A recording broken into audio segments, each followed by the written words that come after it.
Welcome, thanks for being here, thanks for navigating the storm, which seems to have passed for the time. It's a day for encouragement and inspiration, and it really matters that you are here. It matters to me. I'm really encouraged and inspired that we're all here together. I hope you're encouraged and inspired as you look around to see who's here and what we are doing together. And my goal, hopefully, is when you leave later this morning, before midday, because we won't be late, my goal is that when you leave, you still feel encouraged and inspired, and to go out and share that encouragement with all the people that we'll meet today and in the days to come in our communities. I'm going to show you a film now, and I've worked out what's going on with the sound.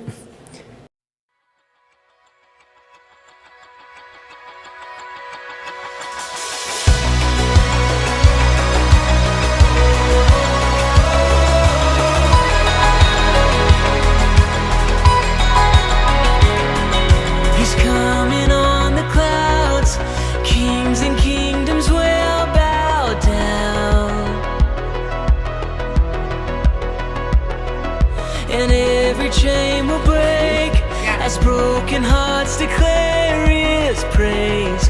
For who can stop the Lord Almighty? So that film that you just saw, I wonder what you noticed about it.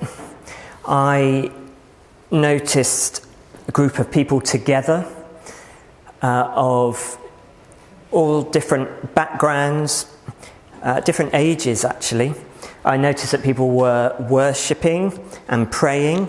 Although you didn't see it in the video, there was lots of Bible reading going on during that weekend as well. Many of the young people that you saw in that video are serving the life of our church in different ways. So, community, prayer, Bible, service. What I really saw in that video, and I hope you did too, was flourishing of life. People from all sorts of different backgrounds together. Those young people used to look like this. Believe it or not, these are some of the little precious ones that we have baptised over the last year or so. Gorgeous. Brodie and Riley, Peter, and of course Lionel, his brother too, Annie Mae in Barragurney. The young people in the video used to look like this and probably came along to church for an occasion like this several years ago. All of these young people are from different backgrounds, different families, different parts of our benefice. They come with different stories of faith, of how they got here. They're all looking to join in some way with our family here. And that is to be celebrated along with the ones who aren't in the pictures, with Tara and Flo that we see often, with James and Isaac, with Rosa, many, many others. But what keeps me awake at night, and I don't know if it does you too, what keeps me awake at night, quite honestly, is the time between now and when these precious ones look like those strapping but equally precious 16, 17, 18-year-olds, those members of our Emerge group. What keeps me awake is whether we could make that film in 15 years' time and find these little ones in it. Not to mention all the others of similar age that we don't have pictures of, that we are not connected with because we don't know them. So the truth is that these little ones that we baptise this year in 2025 will finish formal schooling in 2032. Many of us, for all sorts of reasons, including the obvious, won't be around to see that. We'll be in other places, they'll be in other places. But nonetheless, my question for this morning really is, what is it that we need to be doing now to ensure that in 2032, these little ones... Sorry, it should... Yeah. Good job I'm not a maths teacher, isn't it? 42. Well done. What do we... No, it's all right. What do we need to be doing now to make sure that they are flourishing then? What do we need to be doing now to make sure that they're equipped as they grow over the next 15, 18 years to navigate a world that doesn't even exist yet in such a way that they continue to flourish, living those God-filled lives, which I hope we all agree is the best way to live. And it's not only about them, although I am focusing on them a lot because they are underrepresented in our community. I think it's fair to say. Shall we just take a look around this morning? We focus on them because they are underrepresented. Of the 10,000 odd people that live across our benefice, the number who are in this kind of age category that we're connected with is tiny. But it's not only about them, it's also about all of us. It's about those who will form relationships and get married in 2042 or think about it. Will they look to the church? Will they be able to look to the church? What about those who will be starting out in careers in 2042? Those who will head to the UN, become Prime Minister, serve in a hospital, in a school, in a care home, teach, run businesses, professional public servants of all kinds. What will we have done to equip them to flourish in those roles? What about those of us whose relationships will fall apart in 2042, whose health will unravel? And dare I say, what about those of us who will die in 2042? How will we flourish through all of those stages of life? Seems to me that is what the church is for. So what do we do as a church now, in these days, as followers of Jesus who promised life in all its fullness, flourishing? What do we need to be doing to ensure that all may flourish, ourselves included? At this point, Pontius is reminding me to stop talking. He says on the front of the leaflets there is a tree, and it puts him in mind of the tree that we heard about just now in our prayers, a tree where all the birds of the air find their nests. Pontius tends to think he'd quite like to sit in a tree like that. As you have a look at that picture just on the front cover and chat just on your tables just for a couple of minutes, I wonder what it says to you, what sort of things it conjures up in you, that image, and where would you put yourself? You might even like to take a pen and write your name in one of those fruits. Have you noticed there are 12 of them? Just like the tree in Revelation. I don't know if that was intentional, Adrian, but it's very... Yeah. Just for a minute or two, ponder that picture. Where do you find yourself? What does it say about our vision for flourishing?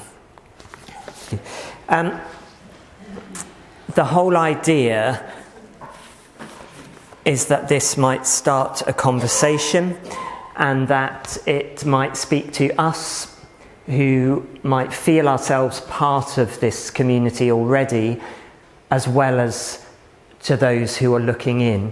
So I feel, this is the only way I feel a bit like Keir Starmer, but I do feel a bit like Keir Starmer talking to the room and the country at the same time.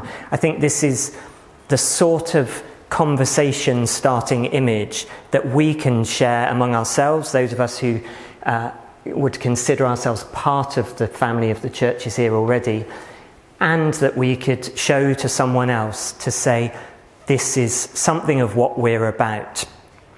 Come and find your place. I'm going to move on to the next bit, because the tree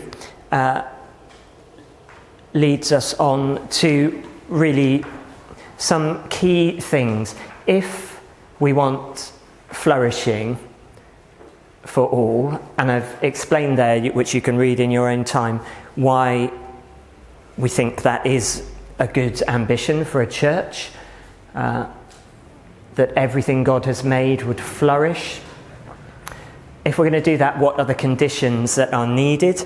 And you can see there that as PCCs we landed on 4 key foundations, if you like. And you can see them there: community, spirituality, wisdom and action. That language has been quite carefully chosen, again speaking to the room and to the country. The descriptions of what they mean underneath, I'm just going to read to you in case you can't see it on the screen. Community, meaning we are open to encounter. So the tree does have open edges and soft edges and ways in, creating a sense of belonging where we can see, hear, know and value everyone across generations, deepening trust and sharing stories. Those are some of the ways, perhaps, Robin, where we do make those connections, sharing life together, sharing stories. Spirituality rooted in prayer, meaning that we don't only pray at 10 o'clock on a Sunday when someone else leads, but we're lifting our gaze to the horizons of eternity in every situation. And we're seeking to connect to wisdom and imagination and power that is bigger than ourselves. Wisdom, a great word, wisdom. Committed to growth. Those who are wise will know that committed has 2 T's, but we'll pass over that. I didn't spot it before it went to print, sorry about that.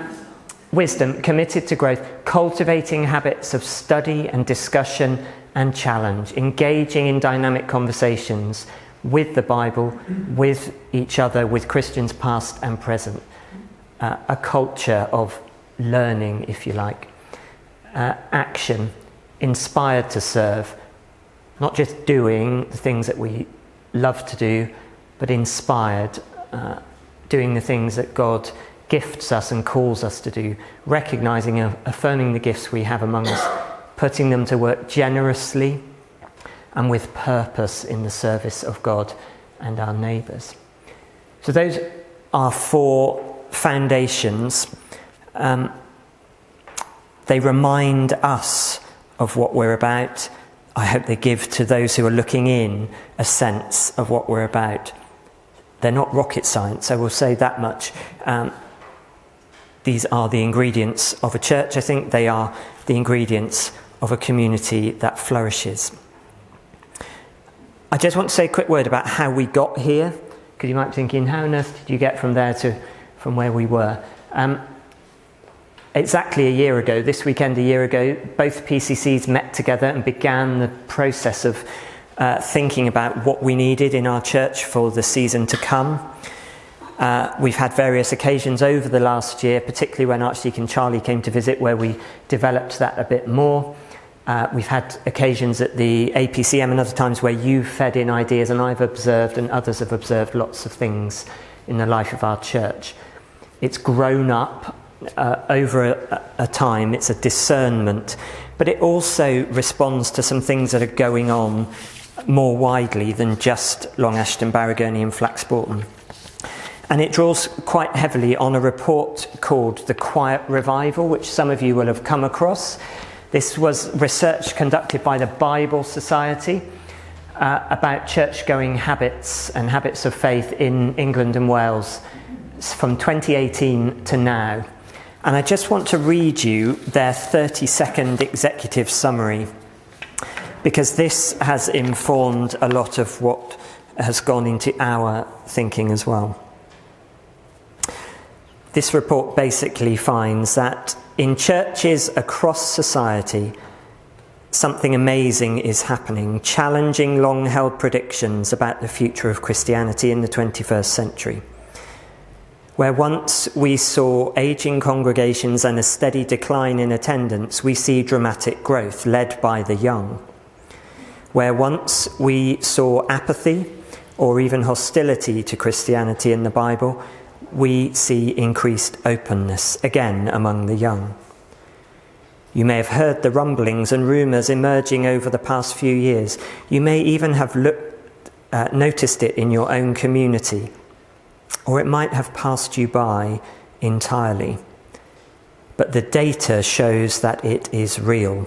This is the quiet revival. For the first time, this is not just anecdote, but demonstrated in the latest results of a large, robust and nationally representative population study that has tracked the religious attitudes and behaviours of England and Wales since 2018. We found that the church is in a period of rapid growth, driven by young adults and in particular young men. Along with this, the church demonstrates greater ethnic diversity than ever before.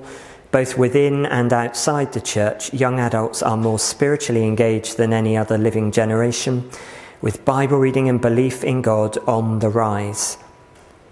But we also see that active engagement with a church has a significant impact on the lives of attendees, with a high increase in mental and general life well-being.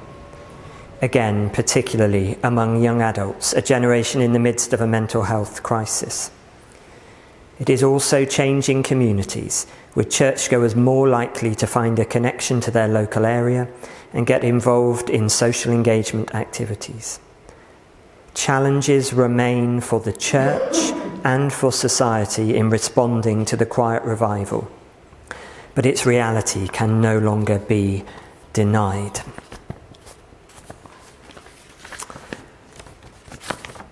I find that last sentence particularly striking.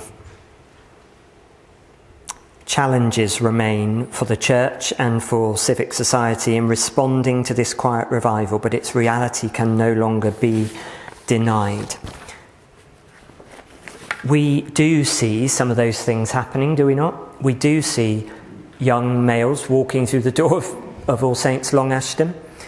We do see an appetite for spiritual discussion, for engagement in questions of faith. In Flaxbourton and Barragoni, those groups have been really fruitful. We do see it. We don't see it in a huge way, but we see perhaps the starts of it. And if we're not really seeing all of those things that this report finds about the nation as a whole, I wonder what some of the reasons might be for that. I think that these foundations, these four pillars, if you like, of a flourishing community respond to what that research has found about the desire for community, for spiritual authenticity, for enduring wisdom, for the opportunity to serve.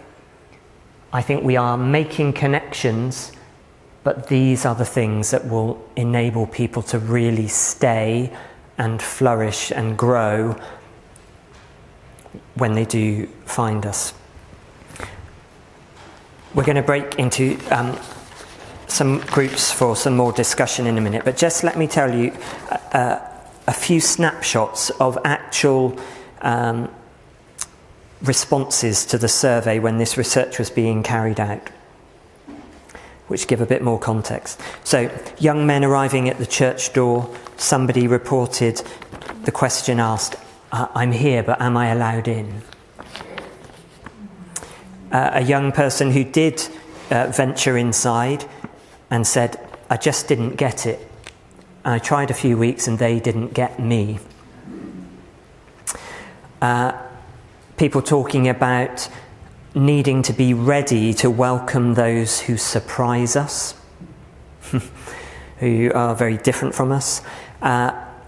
Positively, as old certainties fall away in this polarised, changing, turbulent world, as old certainties fall away, people are looking for something real that endures.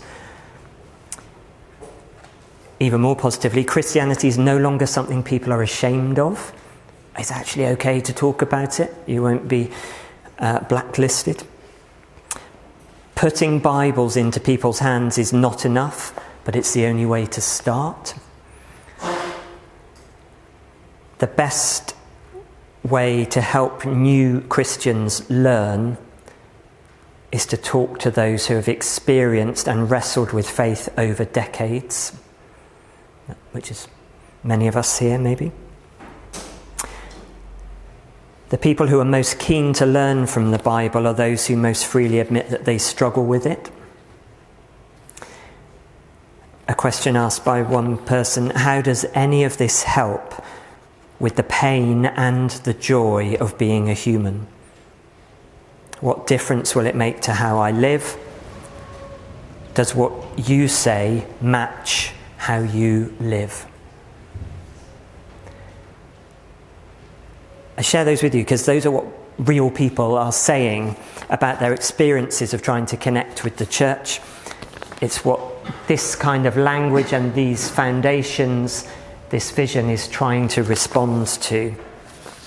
4 key things. Community, which is open, intergenerational, expectant for new people, especially younger generations. Spirituality, prayer at the core and open to the change it brings. Confidence in prayer. Wisdom, this real culture of seeking to grow and learn and challenge and mature. And action, which is God-directed, sacrificially generous.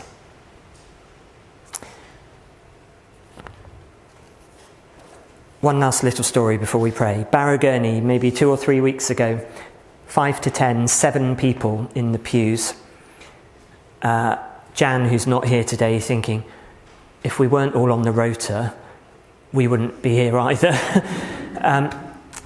What are we doing?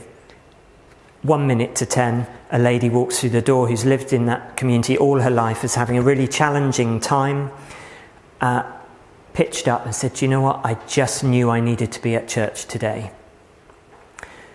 10 o'clock, or maybe 1 minute after 10, one of the dads that you saw in that picture earlier turned up with both of his young daughters under 5, took part in the whole service, took his daughters up to communion with him, and Mary James, who many of us know, was in tears because she said, farmers don't do that. There were then 11 of them. And it was wonderful, I think, for those of you who were there, because it just showed that we need to be ready for these things to happen. We need to be expectant. And when these people come through our doors and are engaging, seeking the life of the church, we need to be ready to help them and us all flourish in all of these ways.